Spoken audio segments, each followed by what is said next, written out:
बिस्मिल्लाहिर्रहमानिर्रहीम। अस्सलाम वालेकुम। उर्दू मोरल स्टोरीज़ में आप सब दोस्तों को खुशामदीद। पुराने वक्तों की बात है कि यमन में ते नामी एक कबीला आबाद था। उस कबीले के सरदार का नाम हातिम ताई था। हातिम ताई अपनी सहावत और हिदमत हल्क की वजह से मशहूर था। उसकी सहावत के चर्चे दूर दूर तक फैले हुए थे। उस ज़माने में अरब का हुक्मरान नौफल था। नौफल ने जब देखा कि हर तरफ हातिम के ही चर्चे हैं, हर कोई उसकी नेकी और अच्छाई के गुण गाता है, हर ज़रूरतमंद मदद के लिए हातिम के ही पास जाता है, तो वो हातिम का दुश्मन बन गया। दुश्मनी की वजह सिर्फ ये थी कि बादशाह की बजाय हर कोई हातिम की तारीफ करता था, हातिम की सहावत के किस्से बयान करता था। वो हातिम से जलता था कि बादशाह होते हुए भी हातिम की शोहरत उससे ज़्यादा है। बादशाह ने हसद का शिकार होकर हातिम को ख़त्म करने का प्रोग्राम बनाया और उसने अपनी फ़ौज के साथ हातिम के इलाके पर हमला कर दिया। हातिम को ये जानकर बड़ा दुख हुआ कि बादशाह ने एक बहुत बड़ी फ़ौज के साथ उसके इलाके पर हमला कर दिया है।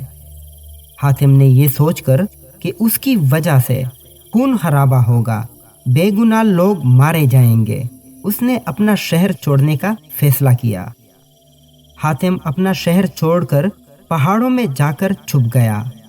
बादशाह अपनी फौज के साथ जब शहर में दाखिल हुआ तो किसी ने उसकी फौज का मुकाबला ना किया, क्योंकि हातिम ताई शहर छोड़कर चला गया था। बादशाह ने हातिम का तमाम माल व असबाब लूट लिया। इसके साथ ही बादशाह ने ये ऐलान करा दिया कि जो शख्स हातिम को ढूंढ कर लाएगा उसको बहुत बड़ा इनाम दिया जाएगा। हातिम ने पहाड़ की एक कोह में पनाह ले रखी थी। एक रोज़ उसी कोह के करीब एक बूढ़ा लकड़हारा और उसकी बीवी लकड़ियां काट रहे थे। वो बहुत गरीब थे और मुश्किल से ज़िंदगी बसर कर रहे थे। रोज़ रोज़ की मेहनत व मुशक्क़त से तंग आई हुई लकड़हारे की बीवी हसरत से बोली, काश हातिम ताई हमारे हाथ लग जाता तो हम उसे बादशाह के हवाले करके इनाम पा लेते और हमें रोज़ रोज़ की इस मुसीबत से निजात मिल जाती। लकड़हारा बोला, फजूल बातें मत सोचो, हमारी ऐसी किस्मत कहाँ कि हातिम हमारे हाथ लग जाए और हम इनाम हासिल करके आराम से ज़िंदगी बसर कर सकें। हमारे नसीब में तो यही लिखा है कि हम जंगल से लकड़ियां काटें, सर पर रख कर शहर ले जाएं और उनको फ़रोख्त करके अपना पेट भर लें। हातिम ताई कोह के अंदर बैठा ये बातें सुन रहा था।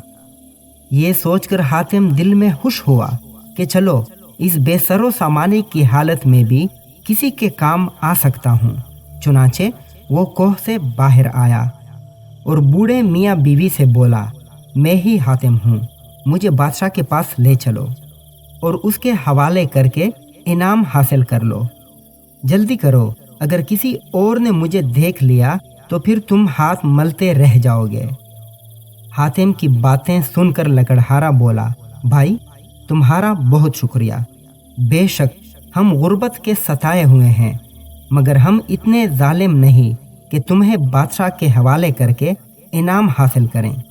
हम इसी तरह मेहनत मजदूरी करके ज़िंदगी के दिन काट लेंगे। अपने आराम की खातिर हम ये जुल्म नहीं करेंगे। हातिम ने कहा, अरे भाई, ये जुल्म नहीं, तुम मुझे ज़बरदस्ती पकड़ कर तो नहीं ले जा रहे हो। मैं तो अपनी खुशी से तुम्हारे साथ जाने को तैयार हूँ। मेरे ऊपर तुम्हारा ये एहसान होगा कि तुम मुझे नेकी और हिदमत का मौका दोगे। हातिम ने उनको आमादा करने की बहुत कोशिश की, लेकिन लकड़हारा किसी सूरत तैयार ना हुआ। तो हातिम ने उससे कहा, अगर तुम मेरी बात नहीं मानते तो मैं खुद बादशाह के पास जाता हूँ और उसे बताता हूँ कि इस बूढ़े ने मुझे छुपाया हुआ था, फिर बादशाह तुम्हें सज़ा देगा। लकड़हारा और हातिम इस बहस में मसरूफ़ थे कि कुछ और लोग हातिम को तलाश करते हुए उधर आ निकले। उन्होंने हातिम को पहचान लिया और उसे पकड़कर बादशाह के पास ले गए। बूढ़ा और उसकी बीवी भी उन लोगों के पीछे चल पड़े।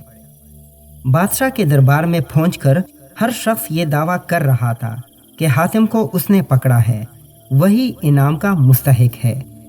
बहुत सारे दावेदारों की वजह से बादशाह के लिए फैसला करना मुश्किल हो गया था कि हातिम को पकड़ने वाला कौन है। आखिर बादशाह ने हातिम से कहा, हातिम तुम ही बताओ कि तुम्हें पकड़कर लाने वाला कौन है ताकि उसे इनाम की रकम दी जाए। हातिम बोला, हजूरे वाला, सच तो ये है कि मुझे पकड़ने वाला बूढ़ा लकड़हारा है जो चुपचाप पीछे खड़ा ये तमाशा देख रहा है। बाकी लोग इनाम के लालच में झूठ बोल रहे हैं। लकड़हारा बोला, हजूरे वाला, सच तो ये है कि मैं भी हातिम को पकड़कर नहीं लाया, बल्कि ये खुद आया है। फिर लकड़हारे ने बादशाह सलामत को तफसील से सारी बात बताई कि किस तरह लकड़ियां काटते वक्त उसकी बीवी ने कह दिया था कि अगर हातिम उनको मिल जाए तो वो उसे बादशाह के हवाले करके इनाम पाएं और मुसीबत की ज़िंदगी से निजात पाएं। हातिम हमारी बातें सुनकर पहाड़ की कोह से निकल आया और इसरार करने लगा कि हम उसे बादशाह के पास ले जाएं और इनाम पाएं। हम जब हातिम को किसी तरह भी लाने पर तैयार ना हुए तो वो खुद ही आपके पास आने के लिए चल पड़ा। दूसरे लोग तो वैसे ही चल पड़े थे। अब ये सब इनाम की खातिर झूठ बोल रहे हैं। बादशाह को जब हकीकत मालूम हुई तो उसने हातिम से कहा, मैं तुम्हारी शोहरत से तुम्हारा दुश्मन बन गया था। मुझे अपने किए का अफसोस है। तुम वाकई अजीम इंसान हो जो हर हाल में दूसरों की मदद और खिदमत के लिए तैयार रहते हो। मैं तुमसे अपने किए की माफ़ी मांगता हूँ। इसके बाद बादशाह ने लकड़हारे को इनाम दिया, झूठे दावेदारों को सज़ा और हातिम का सारा इलाका उसे वापस करने का ऐलान किया।